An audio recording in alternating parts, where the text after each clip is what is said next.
Hello everyone, this is Swastik and you are watching college guide. So जितने बच्चे UG part 3 में पढ़ रहे हैं, जल्दी से जल्दी दौड़ के जाओ अपने पिताजी के चप्पल जूते जल्दी से जल्दी जितना हो सके उतनी सेफ जगह पे छुपा दो।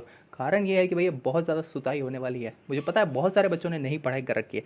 सो जाके अपने पिताजी की चप्पल छुपा दो, क्योंकि एग्जाम कैलेंडर जारी कर दिया गया, एग्जाम शेड्यूल जारी कर दिया गया। 29 तारीख से आपका एग्जाम शुरू होने वाला है। बीएससी, बीए, बीकॉम तीनों ही सेक्शन के बच्चों के लिए एग्जाम शेड्यूल जारी कर दिया गया है। अब आज की इस वीडियो में हम देखेंगे कि एग्जाम शेड्यूल को आपको कैसे चेक करना है, क्योंकि ग्रेजुएशन का एग्जाम शेड्यूल जो होता है थोड़ा कॉम्प्लिकेटेड होता है। आपको समझना पड़ता है कि आपका सब्जेक्ट किस किस दिन पढ़ रहा है। ठीक है, कुल मिला के 29 सितंबर से 25 अक्टूबर तक एग्जाम लिए जाएंगे, जहां पे 14 से 15 दिनों के अंदर एग्जाम खत्म कर दिया गया है।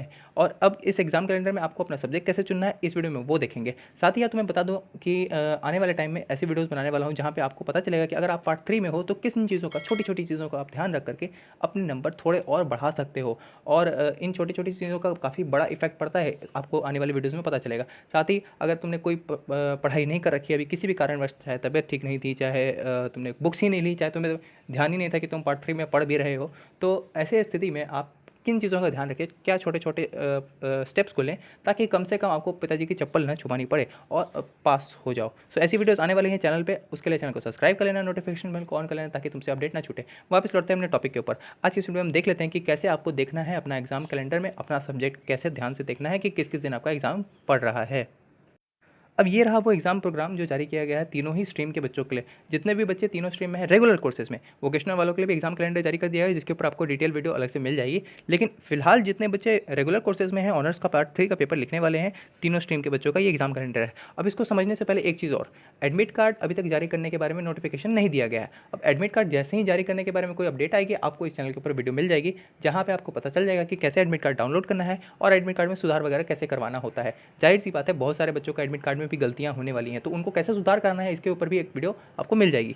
वापस लौटते हैं टॉपिक के ऊपर। ये देखो, इस प्रोग्राम में मान के चलो कि किसी का मैथमेटिक्स ऑनर्स है। अब आपको पता कैसे करना है कि आपका किस दिन एग्जाम पढ़ने वाला है। मैथमेटिक्स ऑनर्स में आपको सबसे पहले अपना सब्जेक्ट चूज करना पड़ेगा, देखना पड़ेगा कि किस ग्रुप में, यहाँ पे ग्रुप दिए गए हैं ABCD करके, आपको मैथमेटिक्स दिखना है। तो ग्रुप सी में मैथमेटिक्स पढ़ रहा है, मैथमेटिक्स ग्रुप सी में है। अब थोड़ा सा स्क्रॉल डाउन करो। अब यहाँ पे देखो ग्रुप सी जहाँ जहाँ पे भी लिखा हुआ है, फॉर एग्जाम्पल मैं आपको मार्क कर देता हूँ। यहाँ पे ग्रुप सी है, ग्रुप सी यहाँ पे है, ग्रुप सी यहाँ पे है और ग्रुप सी यहाँ पे है। ध्यान रखना कि आपके 4 पेपर जरूर होंगे रेगुलर कोर्सेज में जहाँ तक मैं जानता हूँ साइंस के बारे में 4 पेपर आपके होते हैं लास्ट ईयर में, यानी थर्ड ईयर में। ठीक है, अब यहाँ पे आपके 29 तारीख, सॉरी 29 नहीं, 30 तारीख को, एक सेकंड, 30 तारीख को आपका एक पेपर है जो पेपर 5 होगा। उसके बाद आपका 5 तारीख को पेपर 6 होगा। उसके बाद 9 तारीख को पेपर 7 होगा। उसके बाद 21 तारीख को पेपर 8 होगा। तो इस प्रकार से आपका चारों पेपर का एग्जाम लिया जाएगा। अब अच्छा खासा गैप भी दिया गया है एग्जाम में, ध्यान रख करके सभी सब्जेक्ट्स में लगभग। ठीक है, और मोटा मोटी ये देखा गया कि कॉमर्स वाले बच्चों का सेकंड सिटिंग में एग्जाम हो रहा है ज़्यादातर, और साइंस वालों का फर्स्ट सिटिंग में हो जा रहा है। तो ये पूरा हिसाब किताब होने वाला है। अब लास्ट में ये एक चीज़ और इंपॉर्टेंट है कि भैया क्या कोविड वैक्सीनेशन का जो सर्टिफिकेट देना होता है, क्योंकि बहुत सारी यूनिवर्सिटी, बहुत सारे कॉलेजेस, इवन कुछ संस्थान जो एग्ज़ाम ले रहे हैं वहाँ पे बिहार से बाहर या फिर कहीं और भी सर्टिफिकेट आवश्यक रूप से ज़रूरी कर दिया गया कि आपको सर्टिफिकेट पेश करना पड़ेगा कि आप वैक्सीनेटेड हैं, तभी आप एग्जाम दे सकते हैं। तो क्या हमारी यूनिवर्सिटी में भी वही सारी चीज़ें लागू हो रही हैं या नहीं, इसके ऊपर यूनिवर्सिटी की तरफ से अभी तक कोई अपडेट नहीं आया है। लेकिन जैसे भी कुछ होता है, जो भी कुछ चीज़ें बताई जाती हैं, उसके ऊपर मैं अपडेट आपको दे दूंगा। जहाँ तक मेरी बातें मानो तो ऐसा बहुत कम चांस है कि आपका सर्टिफिकेट ज़रूरी कर दिया जाएगा, क्योंकि यार बहुत सारे बच्चे अभी भी ऐसे हैं जिन्होंने वैक्सीनेशन नहीं लगाई है। किसी भी कारणवश अगर कोई बच्चा वैक्सीनेशन नहीं लगा पाता है या वैक्सीनेटेड नहीं है, तो क्या उसको एग्ज़ाम से हटा देना चाहिए? ये थोड़ा सा अच्छा नहीं लग रहा है और थोड़ा सा सही भी नहीं है। ठीक है, तो इसके बारे में जो भी होगा आपको अपडेट मिल जाएगी। फिलहाल तो यही है सारे नोटिस।